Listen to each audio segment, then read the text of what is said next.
창세기 41장 51절에서 52절 풀어야 풀린다라는 제목으로 나누겠습니다.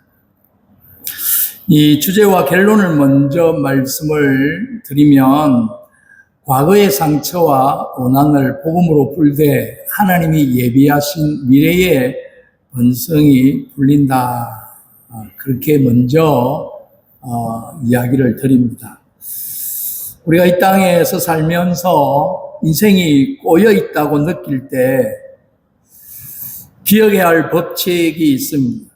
오늘 수많은 사람이 인생이 왜 이렇게 안 풀릴까? 내 삶은 꼬여만 갈까? 답답함을 호소합니다. 그런데 여러분, 실타래가 엉켜 있으면 어떻게 해야 합니까? 다시 서기 위해서는 반드시 먼저 풀어야 하는 것입니다. 풀지 않으면 결코 다시 설 수가 없습니다. 저도 한국에서 목회할 때 40대, 50대 중반까지만 하더라도 이 건이 풀리지 않으면 성질이 급해서 그냥 가위로 중간 부분을 자르듯이 관계에서도 끝까지 참고 인내하며 설득하고 풀어 나가야 하는데 시간 낭비다. 주변 사람들에게 피해가 간다. 그렇게 생각하고 가위로 자르듯 관계를 끊어버릴 때가 참 많이 있었음을 고백합니다. 60이 넘어가면서 후회와 해결을 참 많이 했습니다. 우리 인생도 마찬가지입니다. 오늘 이 제목처럼 풀어야 풀린다라는 것입니다.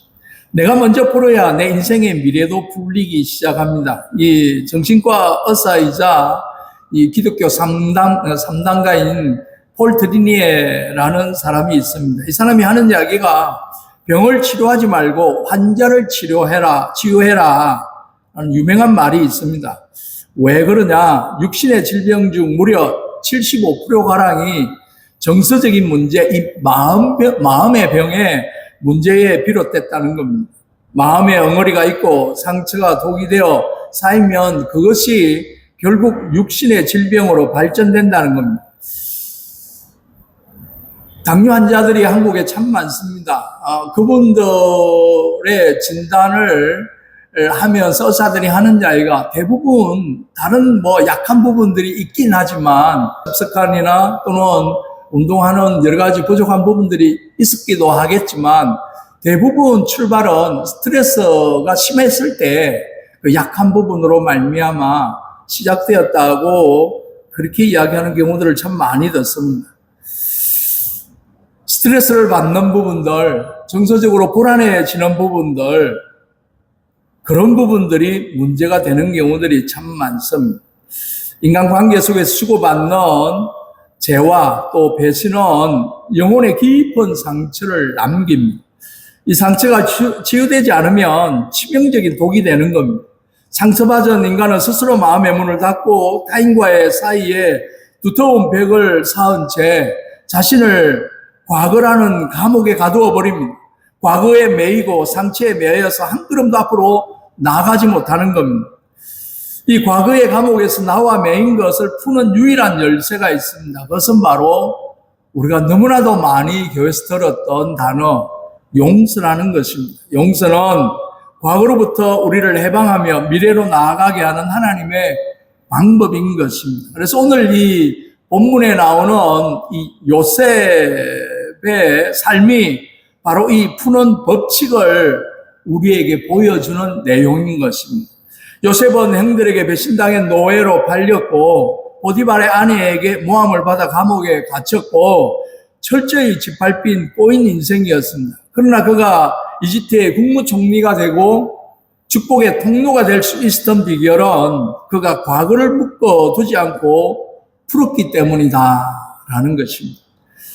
오늘 요셉이 낳은 두 아들의 이름과 그 속에 담긴 영적 비밀을 통해서 우리의 삶에 묶인 것들이 풀어지는 은혜가 있기를 바랍니다. 오늘 우리는 이 요셉의 고백과 성경의 원리를 통해 꼬인 인생을 풀기 위하여 세 가지 영적 단계를 짧은 시간에 살펴보려고 합니다. 첫 번째 단계가 이 살라흐 용서라는 히브리어입니다. 용서함으로 마음의 독침을 뽑아낸다라는 것인데, 인생이 풀리기 위해 가장 먼저 선행해야 하는 이 영적 행위는 바로 어떤 부분에 있냐? 슬픔과 분노의 짐을 가볍게 하다, 죄를 면제하여 자유롭게 하다라는 그런 의미가 있습니다. 이 살라흐는 그냥 우리나라 말로 용서라고 되어 있지만 그것을 깊이 풀어나가면 분노의 짐을 가볍게 한다, 죄를 면제하여 자유롭게 한다, 그런 의미를 가지고 있습니다. 다시 말해서 용서란 나에게 상처 준 사람을 내 마음의 법정에서 무죄 방면해 주는 것뿐만 아니라 그 사람 때문에 내 영혼이 짊어지고 있던 분노와 원한의 무거운 짐을 하나님 앞에 내려놓고 나 자신을 자유롭게 하는 것입니다. 요셉은 성자가 아니었습니다. 그럼에도 불구하고 의인이라 칭합니다. 예수님을 닮은 모습으로 이야기를 합니다. 그 역시 인간이기에 행들을 생각하면 아마 피눈물 났을지도 모릅니다. 보디발의 아내를 생각하면 억울함에 밤잠을 설칠지도 모릅니다. 만약 요셉이 마음속에 복수심과 선뿌리를 그대로 품고 있었다면 어떻게 되었겠습니까? 제일 먼저 그가 질병을 얻든지 그에게 문제가 생겼을 것입니다. 아무리 애굽의 이집트 총리가 되었다 하더라도 그의 영혼은 황폐해졌을 것입니다. 부글부글 끓어오르는 분노 때문에 하나님의 축복을 온전히 누리지 못했을 것입니다. 그러나 요셉은 살라흐, 용서한다 라는 그런 은혜를 가지는 겁니다. 하나님의 은혜로 마음의 원한을 풀고 그들을 살라흐, 용서했다라는 이야기입니다. 여러분, 용서하지 않는 것은 나에게 상처 준 사람을 내 마음에 가두어 두고 매일 그 사람을 보며 스스로 독을 마시는 것과도 같은 것입니다. 혹시 여러분 마음속에 아직도 살라흐 하지 못한 존재가 있는지 모르겠습니다. 그 인간만 생각하면 자다가도 벌떡 일어난다. 다른 건 다 몰라도 그 인간은 분명히 지옥 갈 것이다. 그런 분이 계십니까? 그 원한이 여러분의 현재를 망치고 있고 미래를 가로막고 있다는 사실입니다. 오늘 이 시간 십자가의 사랑으로 내게 상처 준 이들을 용서하고 놓아주는 은혜가 있기를 바랍니다. 바로 내 영혼의 독침을 뽑아내고 내가 먼저 살 길이라는 사실을 기억할 때 이 살라흐의 축복이 저와 여러분에게 있어지기를 바랍니다. 두 번째는 이 므낫세라는 단어입니다. 우리가 익히 알고 있는 단어지요. 이 므낫세 버려야 한다라는 것인데 하나님의 섭리로 과거의 아픔을 잊어 므낫세 해야 한다, 버리다라는 단어입니다. 요셉이 국무총리가 된 후 첫 번째 아들을 놓고 이름을 뭐라고 지었는 줄 아십니까? 므낫세. 51절에 보면 그렇게 이야기합니다. 하나님이 내게 내 모든 고난과 내 아버지의 온 집 일을 잊어버리게 하셨다 해서 므낫세라는 이름을 지었습니다. 히브리어 므낫세는 잊게 만드는 자, 망각이라는 뜻을 가지고 있습니다. 왜 큰아들의 이름을 망각이라는 이름, 잊어버리는 자라는 이 므낫세를 지었을까? 그것은 요셉의 신앙 고백이 담겨져 있는 것입니다. 여기서 요셉은 고난을 잃어버렸다 하는 것은 기억 상실증에 걸려 과거의 사건 자체를 기억하지 못한다는 뜻이 아닙니다. 과거의 사건을 떠올려도 더 이상 그 사건이 내게 아픔이나 상처가 되지 않는 상태, 다시 말해서 상처의 치유를 의미하는 것입니다. 인간의 힘으로 세월이 약일 뿐 완전히 잊을 수가 없습니다. 오직 하나님의 은혜가 임할 때 진정한 므낫세가 되는 것입니다. 므낫세의 은혜가 임한다라는 것입니다. 우리가 365일 모든 날을 기억할 수가 없습니다. 그게 기억 안 하면 우리는 살기 힘듭니다. 여러분, 2026년 지금 6월 첫째 주인데 이제 전반기를 마무리하는 달인데 1월 달부터 지금까지 얼마나 기억나는 날들이 많습니까? 특별한 날, 아주 좋았던 날, 아주 슬펐던 날, 그렇게 많지 않습니다. 꽂으면. 카렌더를 보고 또 메모지를 봐야 알 수 있는 것들이죠. 하나님은 우리에게 므낫세의 은혜를 주신 것입니다. 사건, 사고, 이것뿐만 아니라 관계까지도 우리는 그런 부분에 마음에 담고 있거나, 기억하고 있거나 이런 것조차를 내려놓기를 원하는 겁니다. 어떻게 요셉에게 이 므낫세의 은혜가 임했을까? 과거의 고통스러운 사건 속에서 하나님의 섭리의 손길을 발견했기 때문인 것입니다. 얼마나 억울했겠습니까? 얼마나 분통이 터졌겠습니까? 얼마나 힘든 세월을 지났겠습니까? 특별히 부모의 사랑을 그렇게 많이 받았던 그 귀한 아들이 팔려나가고 억울함을 당하는 그런 외지에서, 타지에서 고통스럽게 살았던 자신의 모습을 돌이켜볼 때 얼마나 억울했겠습니까? 요셉은 훗날 형들을 다시 만났을 때 어떤 고백을 했습니까? 당신들이 나를 이곳에 팔았다고 해서 근심하지 마소서, 한탄하지 마소서, 하나님이 생명을 구원하시려고 나를 당신들보다 먼저 보내셨나이다. 그렇게 고백했습니다. 그리고 뒤에 이어 그런즉 나를 이리로 보낸 이는 당신들이 아니요 하나님이십니다. 하나님은 당신들을 그래서 사용하신 것입니다. 두려워 떨지 마십시오. 나도 더 이상 원망하지 않습니다. 요셉의 그런 고백입니다. 요셉은 사건을 인간의 눈으로 보지 않고 믿음의 눈으로 올바르게 해석했다는 사실입니다. 형들이 나를 판 것이 아니라 하나님이 우리 가족과 민족을 구원하시려고 나를 먼저 유학 보낸 것이라고 재해석했던 것입니다. 과거의 아픔이 하나님의 섭리로 해석되자 상처는 사명이 되고 비로소 완전히 잊어버릴 수 있게 되었다라는 사실입니다. 나에게 주어진 이 상처가 하나님이 주신 사명으로 여기고 그것을 붙들고 살아나갈 수 있는 요셉이었던 것입니다. 지나간 과거의 상처에 매여 오늘을 낭비하지 말아야 할 것입니다.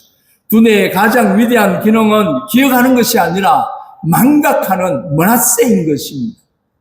기억을 잘하는 것은 아주 중요합니다. 똑똑합니다. 그러나 그것보다도 더 중요한 건 잊어버리는 것입니다.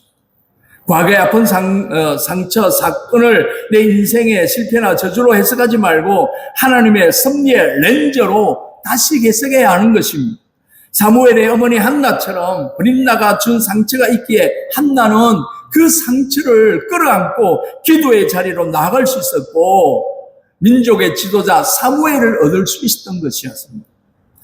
여러분을 괴롭힌 그 상처가 오히려 여러분을 기도의 사람으로 만들고 하나님을 더욱더 의지하게 만드는 통로가 되어진다는 사실입니다. 하나님께서 여러분의 마음에 므낫세의 위로를 주셔서 과거의 아픔을 깨끗이 잊게 해주는 귀한 은혜가 있기를 주의 이름으로 축원드립니다. 마지막으로 세 번째, 에브라임. 이 단어도 너무나 많이 익히 들었던 내용이죠.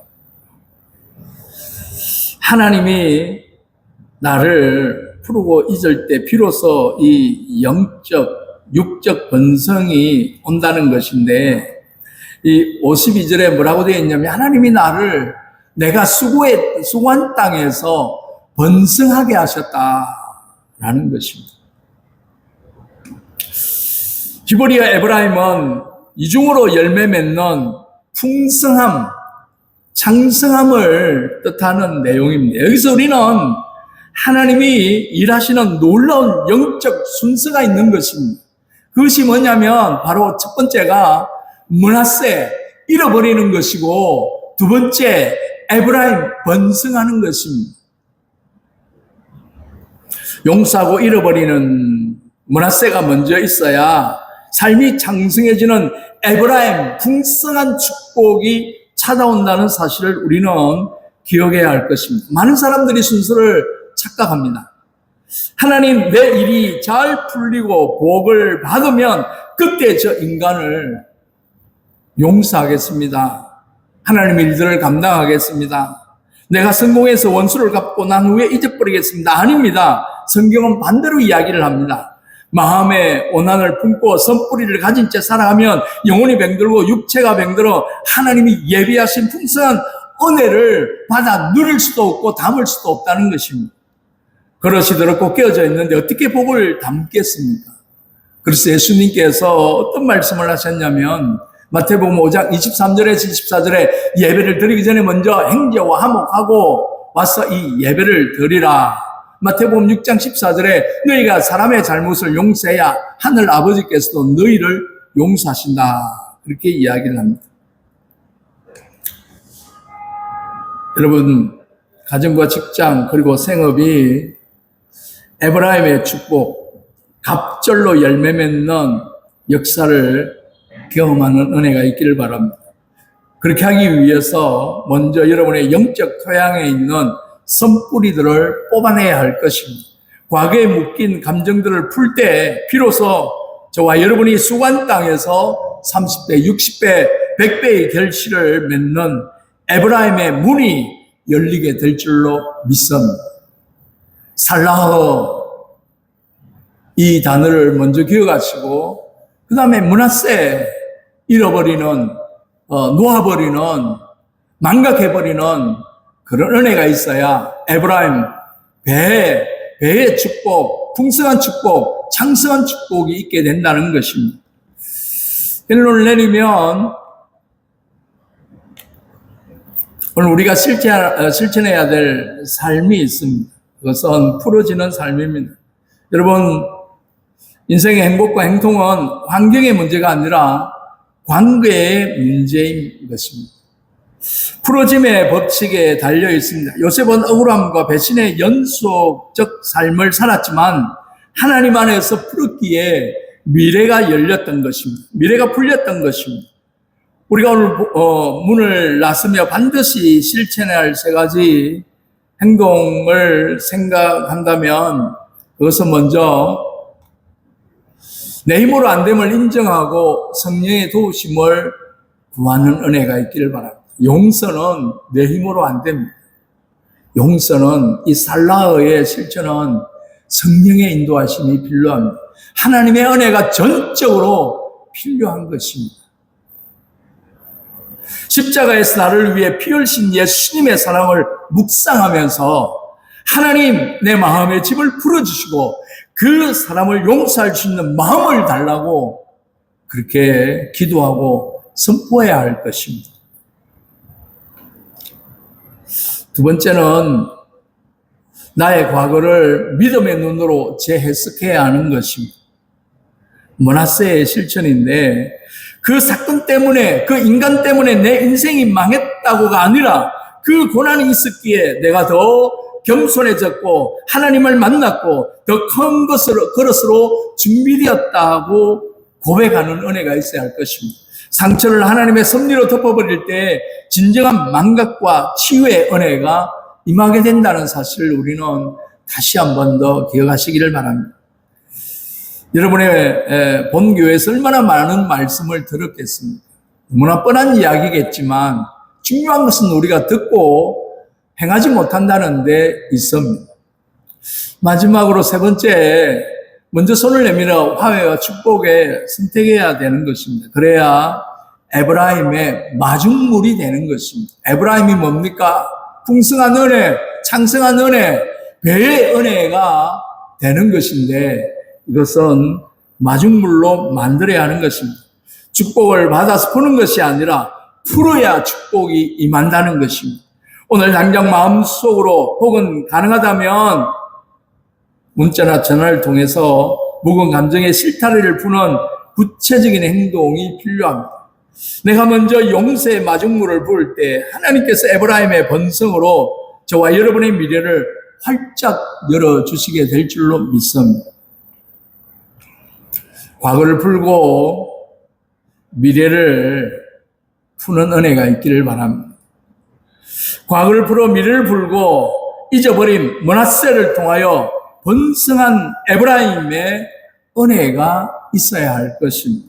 그런 므낫세의 주인공, 에브라임의 주인공이 되시는 저와 여러분이 되어서 우리가 또 한국으로 돌아가셔서 신앙생활할 때 멋진 그리스도인으로서, 멋진 크리스찬으로서 여러분의 장래에 이루어지는 모든 일들이 풀어지고 해결되고 축복받는 은혜가 있기를 주의 이름으로 축원드립니다. 기도하겠습니다.